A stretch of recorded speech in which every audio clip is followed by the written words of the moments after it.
their capital city. This is serious. And you've got power-tripping loons in North Korea that can't even build an automobile and can't even keep electricity on but in 2 cities. But they've got a brainwashed mass of slaves that'll do whatever they're told in human wave attacks. And they've had a dictatorship since before the Korean War that killed over 1 million people on both sides. More bombs were dropped on North Korea in the Korean War, the Korea Police Action as it was called by the UN, than were dropped in all the Pacific Theater in World War II.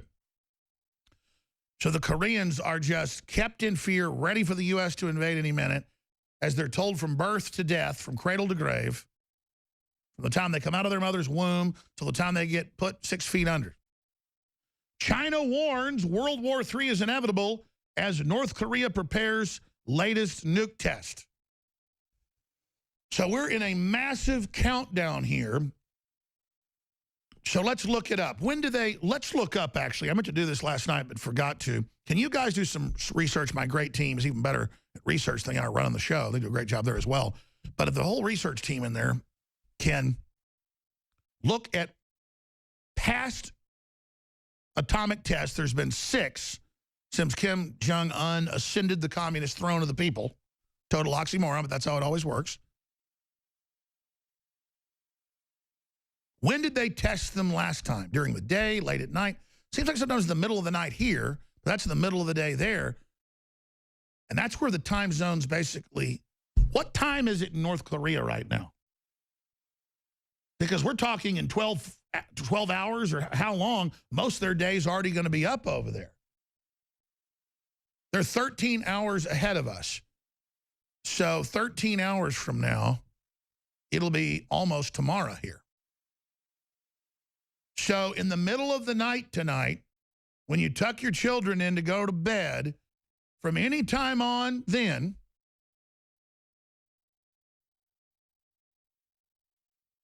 they can do the test. In fact, sooner. If they're 13 hours ahead, then it's almost the 15th there right now. So any time in the next 24 hours or so, they detonate this nuclear weapon, and there's been rumblings that Trump might strike it.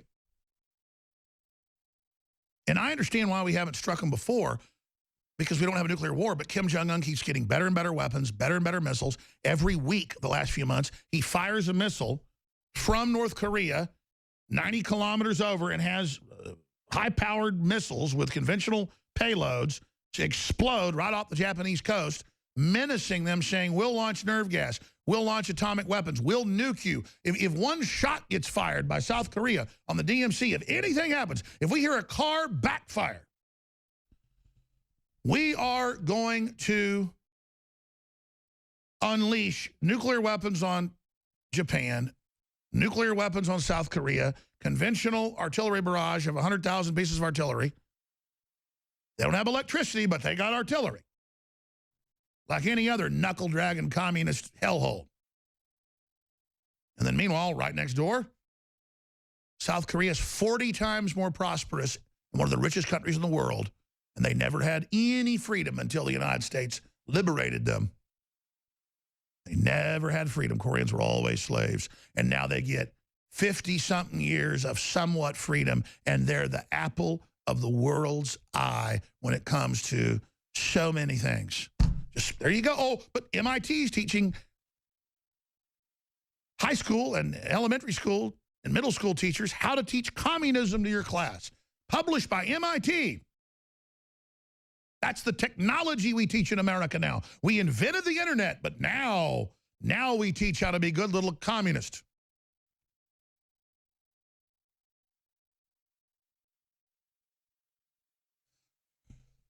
It's amazing. So, China warns World War III is inevitable as North Korea prepares latest nuke test.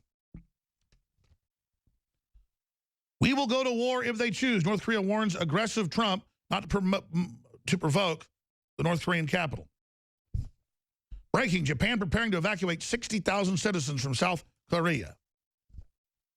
Now, this is a story from the UK Express that is hype, and I'm not defending Trump. I've looked at the already troop developments, the troop movements that were ordered under Obama that are continuing. Donald Trump edges closer to Russia. U.S. soldiers land in Europe after Afghan Moab. Donald Trump has sent U.S. military to Poland to joint NATO multinational battalion just after the U.S. president dropped the mother of all bombs, the Moab, on Afghanistan. Those troop deployments are rotations. They were already set. Obama put the order in to increase troops by at least 10,000 in the middle of last year. Remember that? Well, that's part of these rotations now taking place. Tillerson has said that the U.S.-Russian relations have hit bottom. That's a diplomatic way, in my research view, it's my opinion, researched opinion, to then say they need to get better. We've hit bottom, to shut down all the claims we're soft on Russia, saying we've hit bottom, now let's come back up. And, of course, that's what he said in the speech as well. Trump may send 50,000 troops to Syria.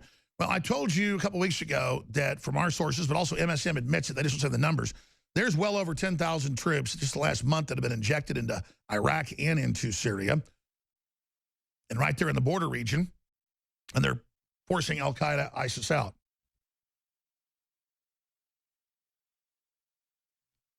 So that's all part of this escalation. Trump says it's just so that we can defeat al-Qaeda and ISIS and have their flank covered. I'll take that at face value because the president's done most of what he said he would do. But I got to tell you, I don't like it, and I'm watching it very, very closely because that makes Iraq and Afghanistan, that are horrible quagmires. Afghanistan is the known definition of a quagmire in the encyclopedia. This will be much, much worse than that. So that's just some of what we've got here, and I'm going to cover a lot more when we come back from break. But undoubtedly, when I go to bed tonight,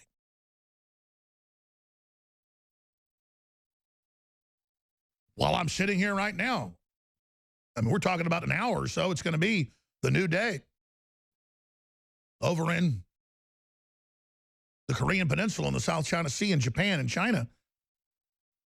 How this works is there's different angles, but they nuke test,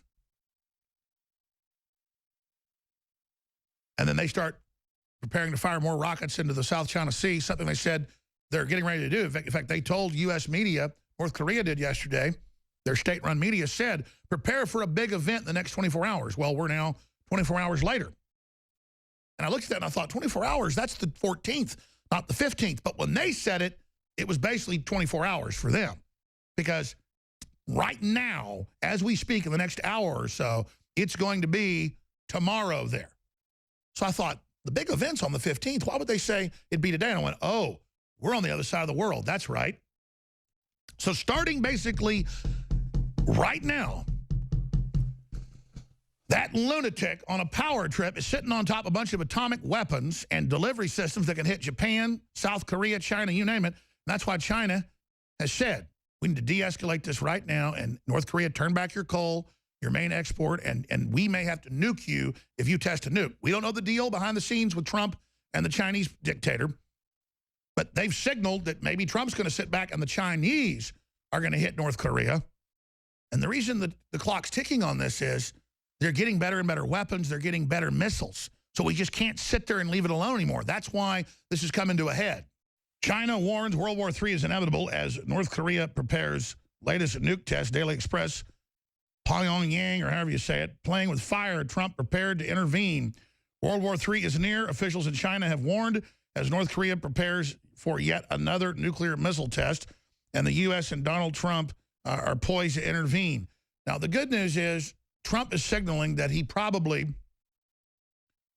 won't respond to a nuclear test. But if they fire another missile and then it crashes a couple miles off the coast of Japan and almost kills people in fishing boats, has happened multiple times, they're going to have to respond. Because he keeps threatening to put atomic weapons or nerve gas on top of them. You can't just sit there with a gun firing across your neighbor's yard when they're out there, you know, mowing the grass or whatever. That's basically what Kim Jong-un's doing. I don't particularly want Trump to strike, but what are you supposed to do when we have defense treaties with Japan, when they're getting upset, and then China's gotten so belligerent, us letting North Korea run around and do all this, that they're taking over the South China Sea. So this is Trump reasserting American sovereignty and dominance with our key trading partners. We're going to open the phones up and get your take on how you think Trump is handling this when we come back at the next segment. China calls for halt to U.S.-North Korea tensions. The media had spun this saying, oh, North Korea says there's a big event coming the next day. And then I guess it was, Daria pointed this out to me, it was a street opening. So they hyped it like a big event was coming. There's other big events, too, the nuclear test. They've talked about that for a long time. But our media ran with this, so that's an example of how you get more information. Concerns have been growing that North Korea could soon conduct a 6th nuclear test or more missile launches